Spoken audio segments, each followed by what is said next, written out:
कहानियों की क्यारी में आज की कहानी है आध्यात्मिक कथा लक्ष्मी जी की अंगूठी। एक निर्धन व्यक्ति था। वह नित्य भगवान विष्णु और लक्ष्मी की पूजा करता था। एक बार दीपावली के दिन भगवती लक्ष्मी की श्रद्धा भक्ति से पूजा अर्चना की। कहते हैं उसकी आराधना से लक्ष्मी प्रसन्न हुई। वह उसके सामने प्रकट हुई और उसे एक अंगूठी भेंट देकर अदृश्य हो गई। अंगूठी सामान्य नहीं थी। उसे पहनकर जैसे ही अगले दिन उसने धन पाने की कामना की, उसके सामने धन का ढेर लग गया। वह खुशी के मारे झूम उठा। इसी बीच उसे भूख लगी तो मन में अच्छे पकवान खाने की इच्छा हुई। कुछ ही पल में उसके सामने पकवान आ गए।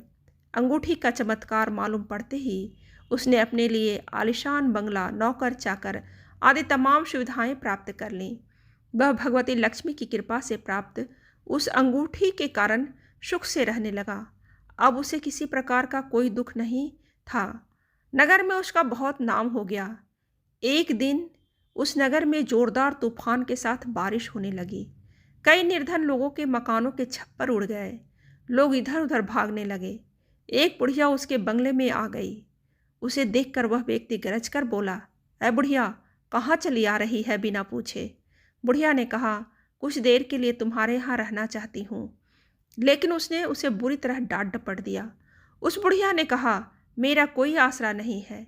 इतनी तेज बारिश में कहाँ जाऊंगी? थोड़ी देर की ही तो बात है।" लेकिन उसकी किसी भी बात का असर उस व्यक्ति पर नहीं पड़ा। जैसे ही सेवकों ने उसे द्वार से बाहर निकाला, वैसे ही जोरदार बिजली कौंधी।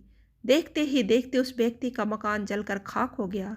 उसके हाथों की अंगूठी भी गायब हो गई। सारा वैभव पल भर में राख के ढेर में बदल गया। उसने आँख खोलकर जब देखा तो सामने लक्ष्मी जी थी। जो बुढ़िया कुछ देर पहले उसके सामने दीनहीन होकर गिड़गिड़ा रही थी, वही अब लक्ष्मी के रूप में उसके सामने मंद मंद मुस्कुरा रही थी। वह समझ गया उसने बुढ़िया को नहीं, साक्षात लक्ष्मी जी को घर से निकाल दिया था। वह भगवती के चरणों में गिर पड़ा। देवी बोली, "तुम इस योग्य नहीं हो। जहाँ निर्धनों का सम्मान नहीं होता, मैं वहाँ निवास नहीं कर सकती।" यह कहकर लक्ष्मी उसकी आंखों से ओझल हो गया और वह निर्धन व्यक्ति फिर से दोबारा निर्धन हो गया।